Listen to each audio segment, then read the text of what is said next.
Hi, everyone. Coach Mo Faul here. How are you on this lovely, lovely day?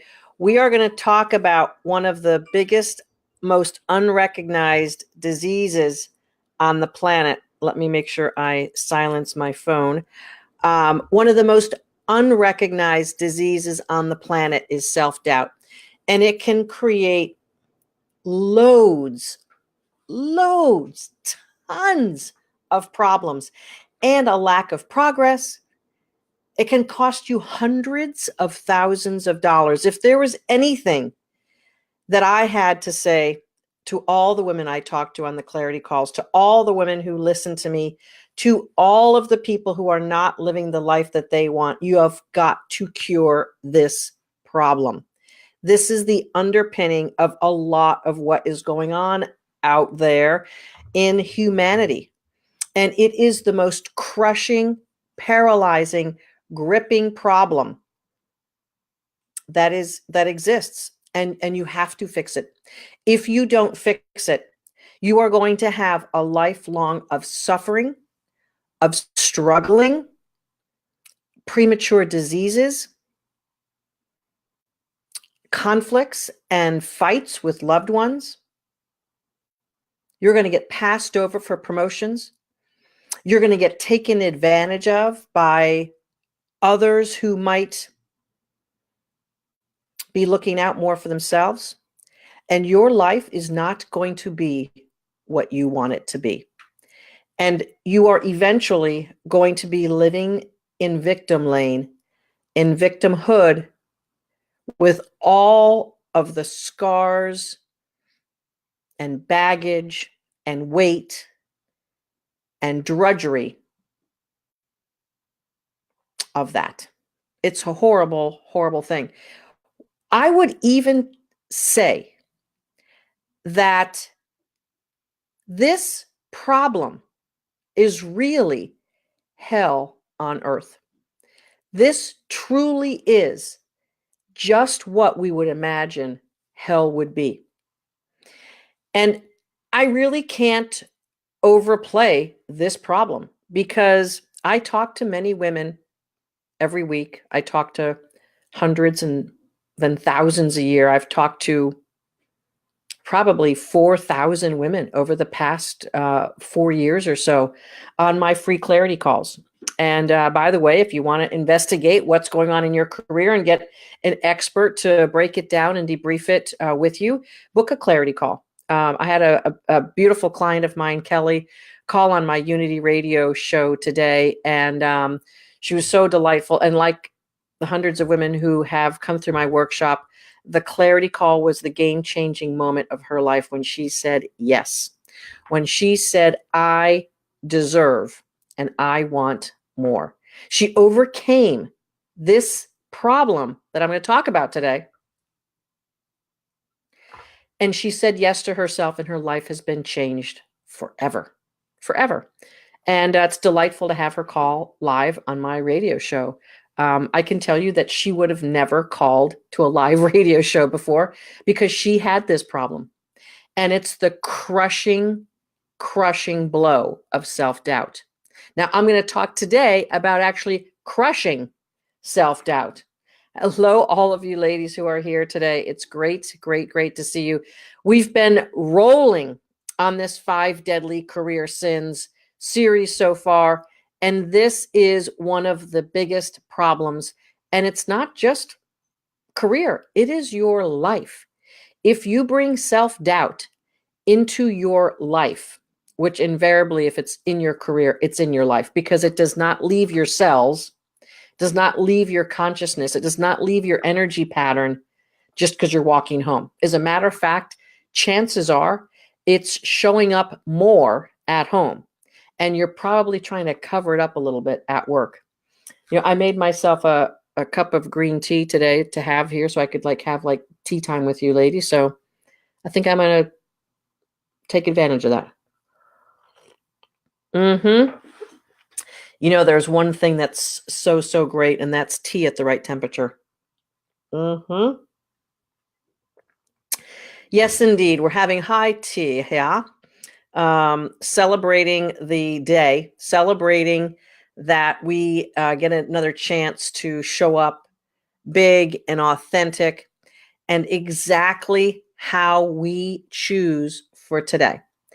And I want you to do a little bit of an inventory. If you haven't shown up today how you wanted to, if you weren't able to because of your own self-judgment or your own belief system to be who you want to be, I want you to do a check on that, and I want you to write down why.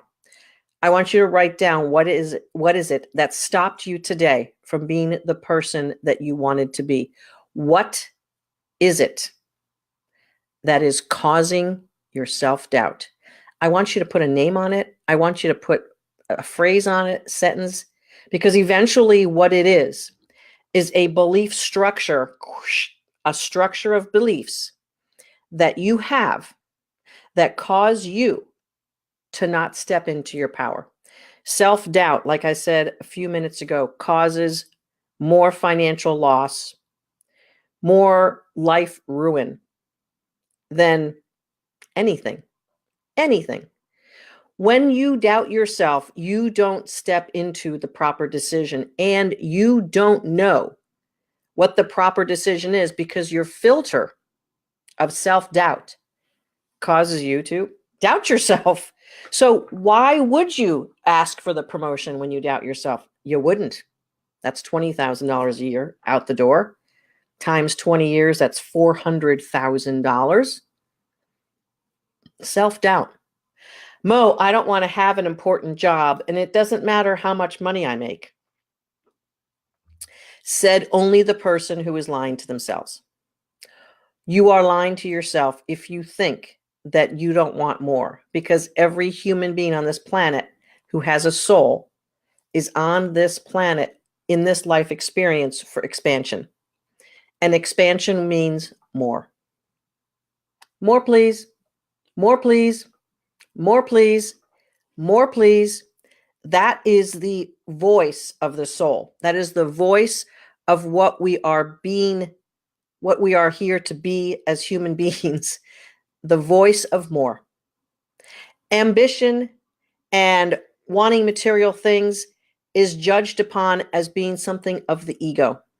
And it is far from that. Now, are there people who are egotistical and want something because they want to show off? Of course. But you can have more. You can be more, you can do more, you can have more and expand more and not be egotistical and greedy. Cheers, Debbie. You can have your soul leading the show in the driver's seat, asking for more, wanting more, having more fun, more expansion, more contribution, more influence and impact in the world, and you feel so much better. People who don't want money don't have it, or they have had an irresponsible track record with it and they're afraid of it. I tackle this in my workshop now also. I have a whole module on money mastery. It's really about the mindset and the relationship we have with money. And so many of us were taught, and many religions teach as well, that money is the root of all evil. And that causes a template of belief structure that enhances our self-doubt. So if we look around for the ways that we can increase our self-worth or feeling good about ourselves, if we are always looking at that through the lens, through the filters, through the belief structure of self-doubt, we're not going to see ourselves as truly prosperous. We're not going to see ourselves as truly capable. We're not going to see ourselves as someone who's worthy of trust. Anyone who tells me that they don't trust other people, I know what their biggest problem is. They don't trust themselves. We only don't trust people because we can't really tell who to trust and who not to trust because our belief structure doesn't have trust in it for us. And one of the biggest truths of living life is that you always see the world as you are. Let that one sit around for a second. Mo, you're telling me that I see the world as I am. So if I don't trust someone, that means I don't trust myself. Righto. So if I think that someone is being greedy, then I have greed in me. Righto. If I feel that people take advantage of me, then I must be taking advantage of people. Righto. And oftentimes we're in denial. Oh, yeah. Confused. Really? Huh. Well. Here's the beautiful thing. The world is as we are. That's it. The world is as we are. We're generous. We're loving. We're capable. We're confident. We're willing to take on something, take responsibility. We're willing to have an authentic conversation. We're willing to connect someone heart to heart. Guess what? Heart to heart. One of the things that I find to be quite humorous sometimes is I enjoy traveling to Europe, and I particularly enjoy France and everything French. I'm just one of those people that it just resonates with. We could probably talk over a long talk over a bonfire some night about why that is, and I'd be happy to explore that. If you're coming to my retreat, maybe we'll do that. Here's the thing. When I talk about France, I'd say about 50% of the people I talk to about France have a negative bias on France. And not only do they have a negative bias on France, but they're very quick to share with me not only their negative bias, but other people's. I've heard that the French people are just really unfriendly. Oh, I've heard that unless you speak French, they just don't like you. Oh, I've heard. Or when I went to France, people just were nasty to me. Interesting. You know what the state of the union on that is? Wherever you go, there you are. Pema Chodron, a Buddhist nun. I'm not quite sure what that means, but she's written several books. And that was one, I don't know if that was a title of one of her books, but it was one signature phrase that absolutely resonated with me because it is so freaking true. Wherever you go, there you are. So you see the world however you are, no matter where you are. When I first contemplated leaving Pittsburgh, Pennsylvania for a more southern, warmer climate lifestyle, I read a book about geography and why people like to seek out different geographical areas and places, and the human instinct for being somewhat nomadic. And as much as there's plenty of people who've lived in the same place their entire lives, I haven't. My dad was a very successful executive when I was a young girl, and we moved around as he got promoted and moved up and had opportunities. And what a great role model he was for me to step into opportunities. And he was first promoted into a vice president at the age of 39. And I remember the party we had for him at home about being a very young vice president. And my dad was very dapper and very dashing. And we were super excited that he got the vice president title. And I can tell you, as a young girl, I didn't quite know what that meant. It just sounded like it was important and good and positive, and that my dad was smart and someone to look up to, and that he did a good job. And I can tell you later on in our years, as we all became adults and learned about what my father did and what his experiences were, he was an executive in the trucking industry when the Teamsters and the mafia were a big part of the trucking world in the United States. And that was a part of what he did for a living, was navigating those waters. And he had lots of stories to share and lots of experiences. But at the ripe old age of 39, he became a president of a trucking company. And we were very, very proud of him. And I learned that you take yourself to another city for opportunity. I learned that you step into bigger roles because that's just what you do. I learned as a little girl that it's accolades to rise up. And my dad also had executive pictures taken, and he brought them home and put them on the dining room table, and we got to choose which of those pictures were the ones that they were going to use for the annual report and the announcement of his promotion and things like that. And that just seemed like so much fun to have that level of recognition and appreciation for job well done. And I suppose it's one of the things that kept me stepping up and stepping into the next thing. And if we don't have those role models, if we don't have someone who is more or less like advanced the rule book for us, it would be very easy to have self-doubt because we don't know what that looks like. We don't know what that next level looks like. I find this oftentimes and I'm going to talk about this next week in my Facebook Live. Oftentimes, first generation educated folks come to the table with an education, but they may not have like a template or a belief system about what it's like to be uh, moving the career along and advancing, et cetera. It's not something maybe that was learned at the dinner table, so to speak, like it was for me. And I saw the role modeling of my father. Now, granted, he was a man and I wasn't, um, but I saw the role modeling of what that was like and how he took risks and went on business trips and came back home and sometimes was tired and sometimes was excited to share his stories. And I don't remember many of them. Um, but but here's the thing. Hey, Valerie, I sure will. I sure will, darling. Um, it is important for us to overcome our self-doubt, to have icons, role models, mentors, coaches, champions for us. In order to take ourselves to the next level, we have to have someone who is out in front of us.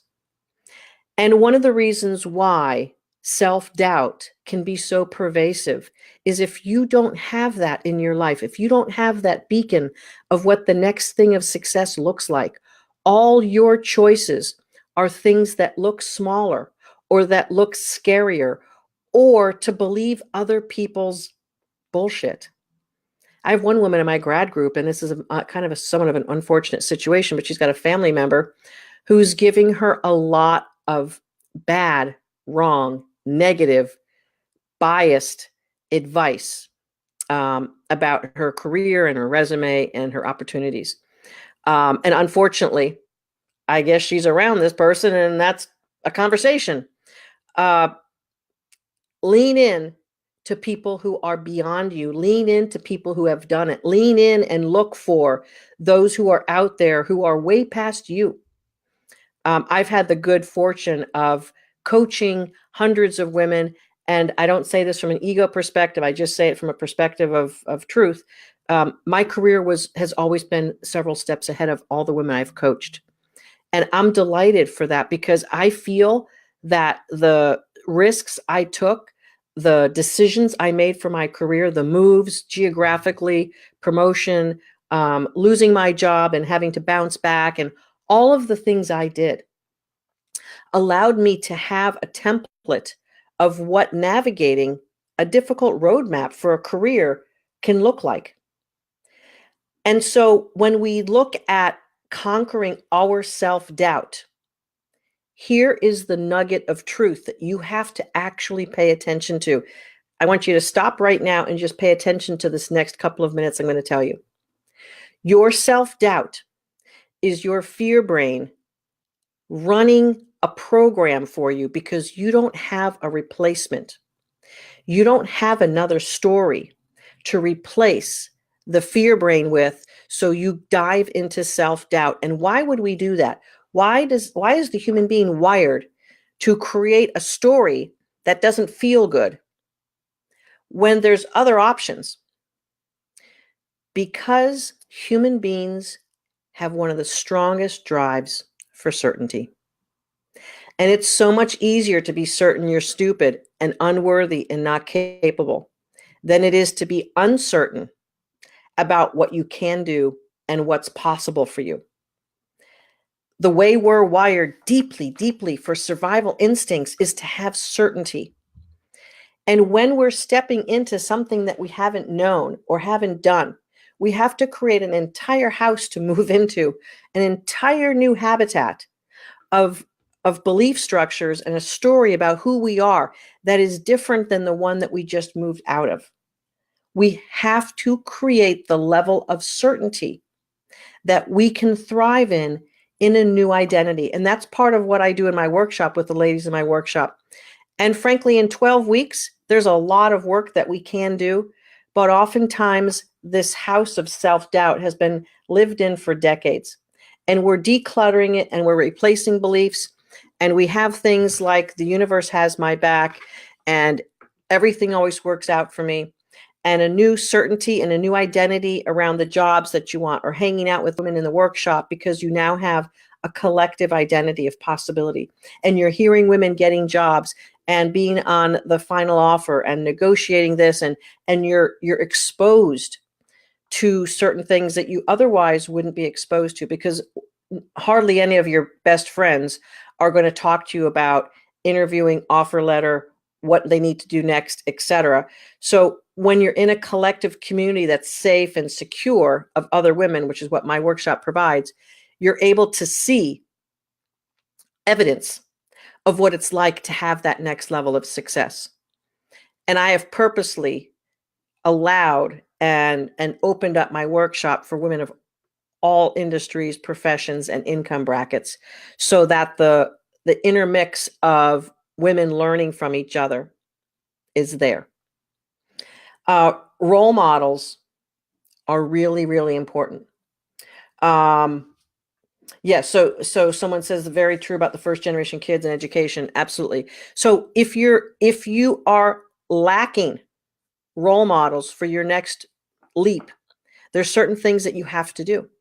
And there's a lot of things that are totally within your control and that are basically, I'll say free, that you can do. And one of the biggest free things that you can do is write down someone with a personality or character or a track record that you want to have. I did this with my mastermind group a couple of years ago. I had them pick an icon out there, someone big, not that they would know, that they would be able to track with when times get tough. Who do you want to act like? How do you want to show up in the world? And I remember one of the women chose Arianna Huffington. And if you don't know who she is, look her up. She's a super wealthy, super successful, super heartfelt woman who basically drove herself sick. But she ran the Huffington Post and created that new media company, first real online news media company, the Huffington Post. It was subsequently, I think, sold to Time Warner or AOL. And she, I believe, still heads that up, and as well as other concerns. And she has her own company now where she literally helps educate leaders on living a balanced lifestyle, because she conked her head out and fell and hurt herself badly one night from basically sleep deprivation and exhaustion because she was just working so hard. But now she seems to be more of a well-balanced woman. She's from Greece, and she and her sister, Agapi Stansinopoulos, who I actually know, and Agapi is just a beautiful woman. So the two of them are women who are bold, courageous, executive, passionate, well-spoken. Arianna more of a business person, Agapi more of a creative type of person. These are people that one could have out there as, I want to be like that. You know, as kids, we have heroes. We have storybook heroes or movie characters that we're like, I want to be like that. You know, when I was a young girl, I wanted to be like Meg in A Wrinkle in Time. I thought she was really cool, really neat. And if you haven't seen Oprah Winfrey's remake, not remake, I don't think Wrinkle in Time was ever a movie, but Oprah Winfrey made the Wrinkle in Time book a movie several years back, and it's really, really quite well done. And I always wanted to be like Meg. She was spunky and courageous and took matters in her own hand. And she really didn't care about the constrictions or the restrictions of life. And I thought, wow, that would be so cool to be like that, to do what your heart feels like. And if you know the story at all, she was looking for her father, who was a physics professor who got lost in the wrinkles of time because he was pursuing time and space travel. And she was passionately hell-bent to go find her father.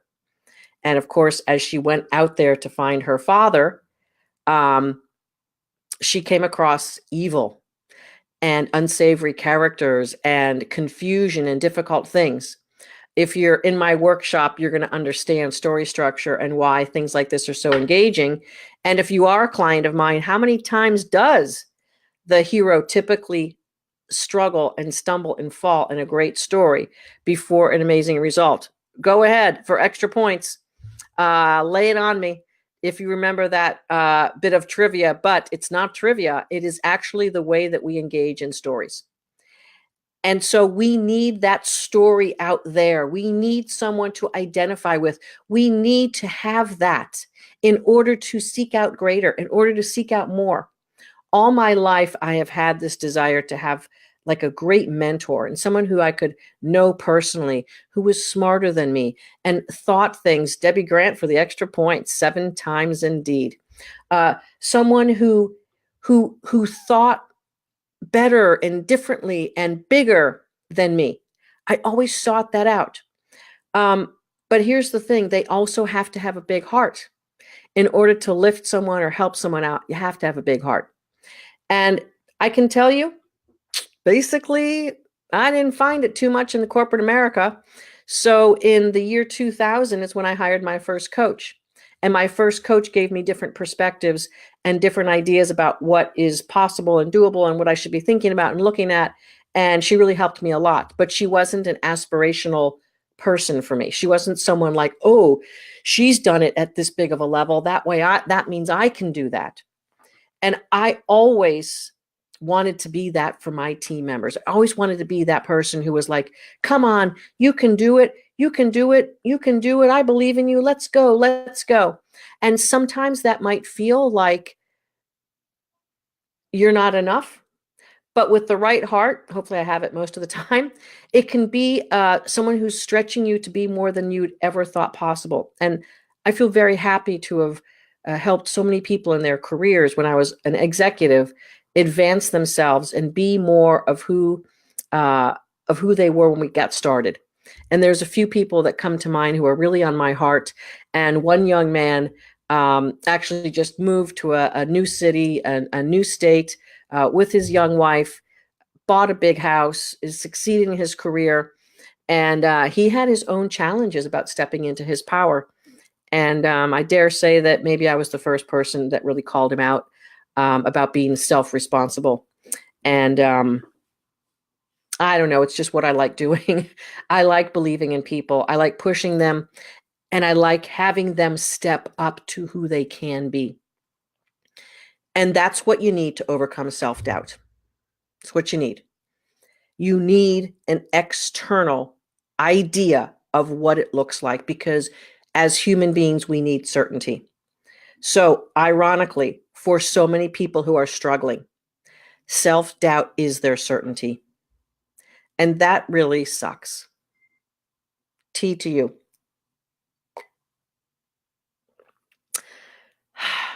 Almost nothing better at certain times of the day, right? Nice little green tea. I used to make loose tea all the time. And because I get distracted pretty often, when I would put the loose tea and the hot water together in the thing, the strainer thing I used to make my tea with, it would sometimes be too weak and sometimes be too strong. And it was always something different. And I was like, it was like guesswork to get the right mix. Now I have the Keurig pod thing, and it's always the same, and it's always great. Ah, isn't that funny? That's a metaphor for what I'm talking about. Mo, you've nailed it again. What a great metaphor. So when you have when you have certainty and predictability, you can be more confident about life. Ah, thank you, Keurig, for that beautiful metaphor.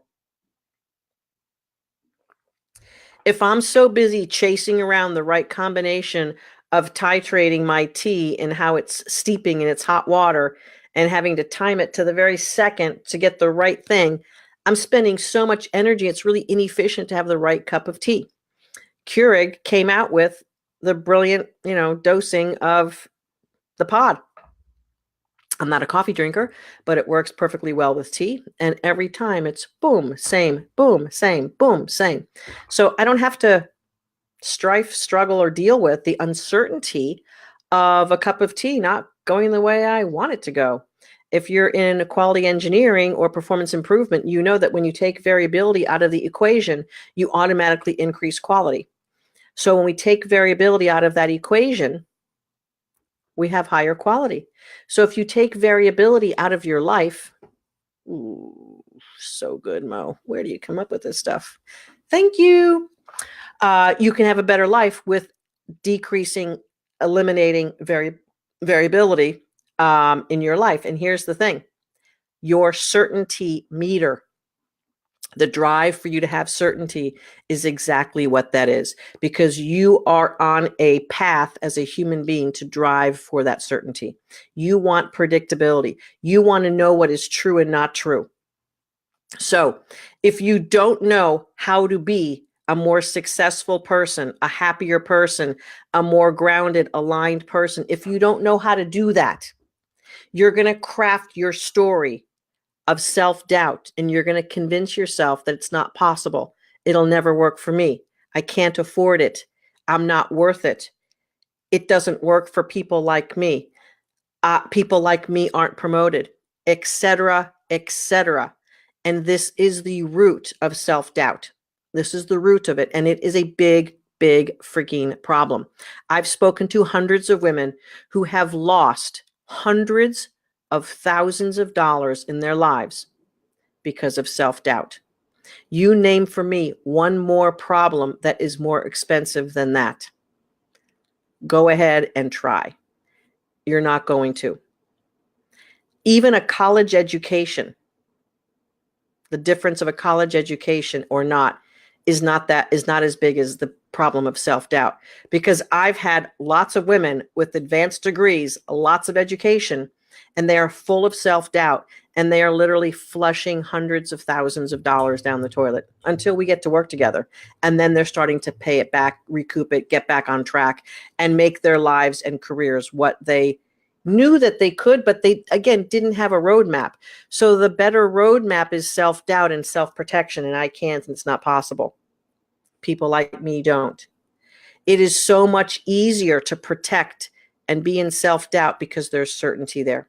So I want you to understand today, as the takeaway for the self-doubt conversation here, that your life is all about you crafting certainty for yourself. And the way you step out of what you know and the certainty that you have today and into something new is by crafting a new belief system and a new story and creating aspirational characters and ideas and things that you want, that you're aspiring to, that you can say, yes, that's possible for me. Yes, I can. See how this is possible. Evidence, evidence, evidence. And then you have certainty, and then you just move right in. I have a gentleman now who is the best mentor I've ever had in my life. And he's a younger man. He's about 20 years younger than me. And I've been studying with him for 4 years. And a shout out to Russ Ruffino, one of the most well-balanced, aligned, wonderful souls on this planet, super successful in business, super successful in the online coaching business, taught me literally almost everything I know on what I had to do to create certainty for me to have a coaching business to change lives. And so there are people, and actually I got someone this weekend who did this. There are people who think that marketing and sharing my stories and inspiring people is something I'm doing as a sales tactic. And I'm sorry for you. I'm sorry for you that you can't get good advice and be open to a big-hearted person. But see, here's my filter of life. That's about her, not about me, because I know who I am and I have certainty about who I am.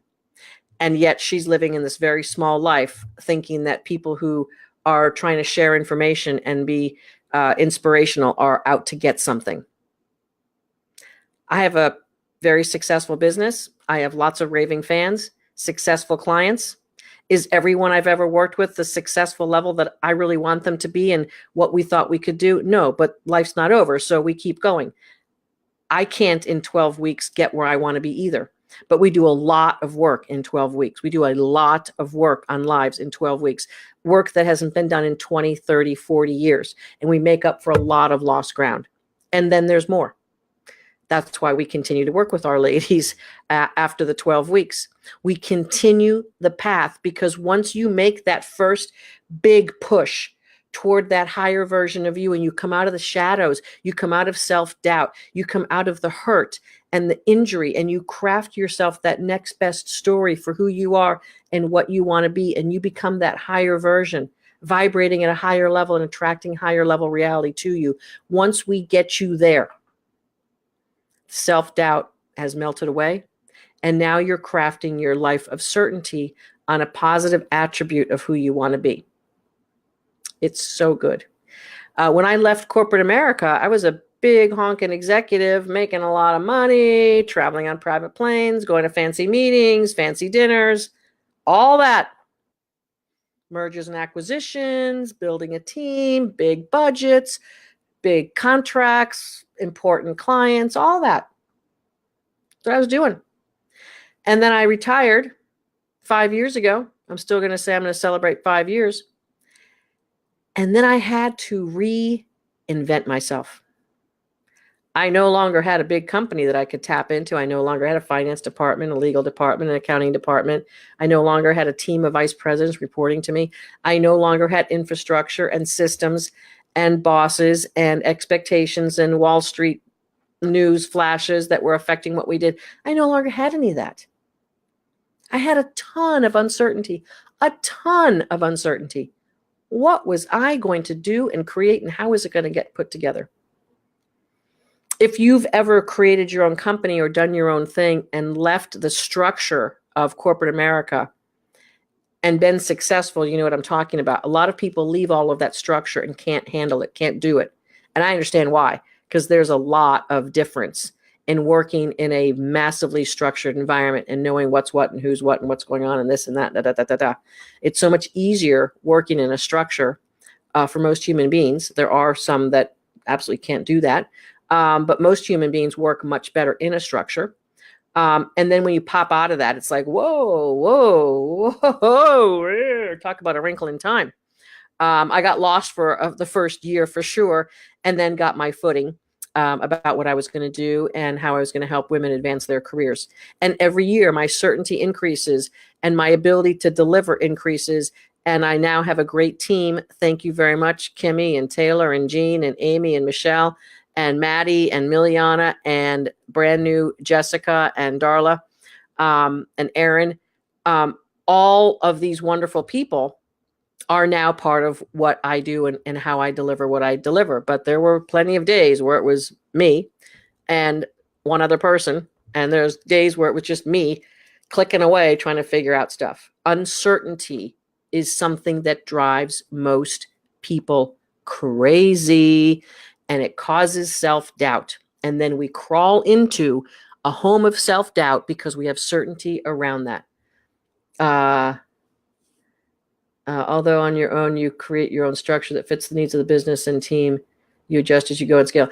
Yeah, that's absolutely true, Sinner. But let me tell you, not a lot of people who can do that. There's not a lot of people who can create their own structure.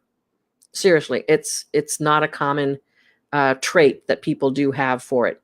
And it takes vision, and it also takes discipline and a great deal of commitment, and it takes finances to be able to do all of that and put it together. So all we have to do is look at the statistics of successful businesses or businesses who fail and look at the numbers, and it's apparent how difficult it is to do that. So What I want you to take away from today, self-doubt is your certainty. It is victimhood. It is negative vibration. It's going to get you more negative shit in your life.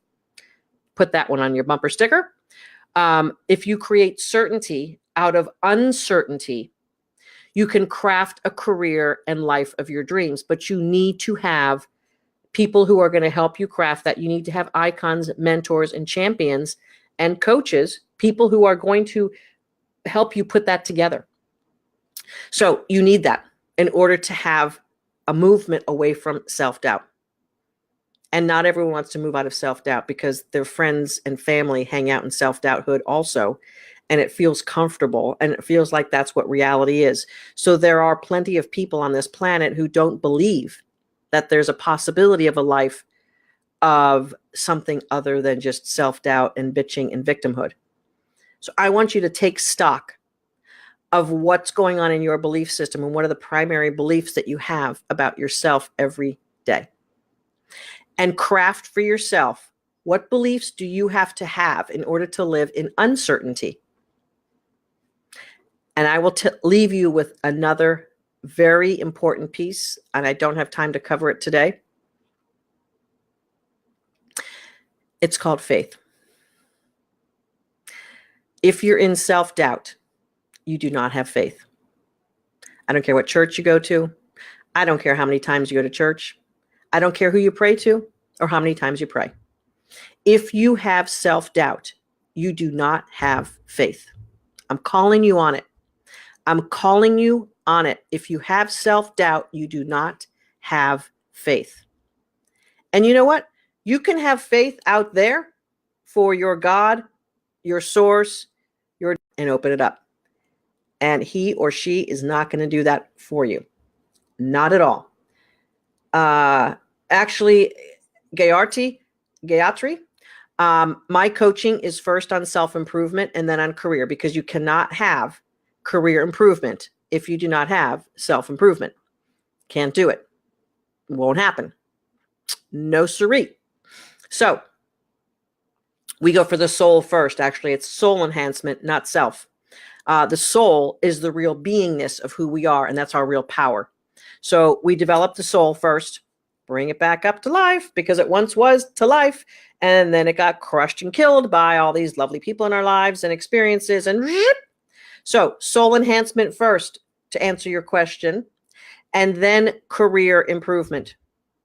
And high five to that, because that's the only way you're going to feel better about yourself. You cannot have a great life and be a freaking successful, awesome, kick-ass woman with a great job and a career and great money and a great family if you're not feeling great inside. It will tumble and fall. It will oftentimes not even get put together. You have to feel awesome inside. So move away from this self-doubt. Move into a new certainty that you may not know about. And you got to create and craft the walls and the roof and this decorations and all that in your new home of certainty. Decide who you want to be, how you want to be, and work from there. Take action from there. Live your life from there and get rid of that self-doubt that has been controlling you for way too long and costing you probably hundreds of thousands of dollars. I know for sure tens of thousands, but I'm pretty much guessing it's also hundreds of thousands. If you are not moving forward in your career, you have been passed up for 20, 30, 40, 50, 60, 70, 80, 90, $100,000. And possibly even you have said no to those big jobs. Possibly even you have quit them. I talked about that yesterday. And you have said, no, I don't need a job of 150,000. I'm happy at 80. 5 years later, it's $350,000. What are you doing? There's no soul that likes to go backwards. Your soul did not enjoy that ride, and your soul is probably still bitching about it. Get your shit together and take your soul back up. Remove that self-doubt and get yourself where your soul truly wants to be. Your soul is the essence of you. I'm not talking about this thing out here. I'm talking about this person in here. You want more and you want to feel better. So do that and be that and then have that kind of life. This is Coach Mo Faul coming to you loud and clear, live on Facebook. This is the 5 deadly career sins, and you must crush your self-doubt with a whole new identity of who you want to be and how you want to be, and create certainty around that. If you need help on it, like 100% of the people on this planet do, book a call. Let's get started with your clarity at mofaul.com. And I know the link was posted here, mofaul.com/call me. I've got a team of career breakthrough strategists and myself who are taking all the career clarity calls, having a blast talking to women all over the planet about their lives, their careers, and getting to the truth of the matter. Let us help you, and let us help you get back to where you deserve to be. Crush that self-doubt, ladies. Let's get rolling. I'll be back for the next installment. You know when, you know where. If you're not on my email list, pop over to mofaul.com and sign up for the regular updates, and check out all of the free resources available to you on my website, including my free webinar, 5 Shifts to Bring Your Soul to Work to Land Your Dream Job. It is priceless. Right, Debbie? Right, Kimmy? Right, Valerie? Right, Center? Who else do I know here tonight? That's it. See you later. Next time, boom, bring your soul to work. That's how you land your dream job and have your dream life. Next time.